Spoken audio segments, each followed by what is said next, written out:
এক জঙ্গলে বাস করত একটি শেয়াল। শেয়ালটি খিদে পেলেই আখের ক্ষেতের কাছে যেত আখ খাওয়ার জন্য। জঙ্গলে ঘুরে বেড়াতে বেড়াতে বেশ খিদে পেয়েছে, দেখি যাই একটু খেয়ে আসি। সে আখের ক্ষেতের দিকে যেতে লাগলো। আখের ক্ষেতের সামনে গিয়ে সে একটি অদ্ভুত জিনিস দেখতে পেল। দেখে সে এদিক ওদিক ঘুরে একটু চিন্তা করলো।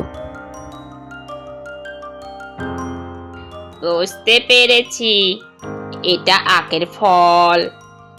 আখ যদি এত মিষ্টি হয়, তাহলে আখের ফল কত না মিষ্টি হবে। ভেবেই তো আমার জিভে জল চলে আসছে। সে বুঝতে পারেনি ওটা একটা বলতার চাক। খানিক পরে সে লাফাতে শুরু করলো। আর যেই না বলতাগুলো দেখতে পেল, অমনি বলতাগুলো তেড়ে এসে শেয়ালকে কামড়াতে শুরু করলো। শেয়াল তো কামড় খেয়ে বাবা গো মা গো করে দৌড়ে পালালো। পরের দিন শেয়ালের সারা গা ফুলে গেল বলতার কামড় খেয়ে। সারা গা ব্যথা হওয়ার কারণে সে একদিন শুয়ে থাকলো।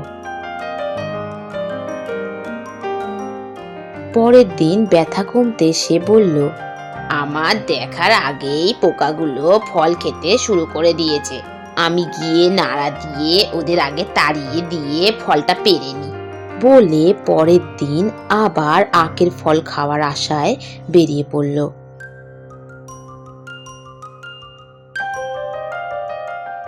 আখের বাগানের কাছে দাঁড়িয়ে সে দেখে বলল, ওই তো ফলটা এখনো আগের মতোই আছে, তাহলে দেরি না করে লেগে পড়ি কাজে।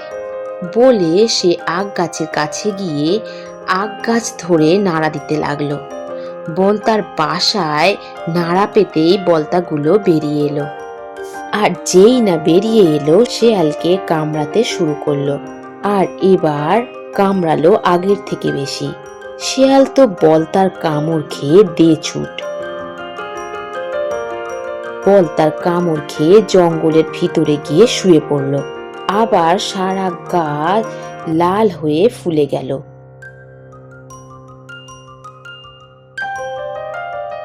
পরের দিন গায়ের ব্যথা সেরে গেল, কিন্তু সে বলল, আখের ফল তো আর খাবো না, আর কোনো ফলই খাবো না, সব ফলই পচা।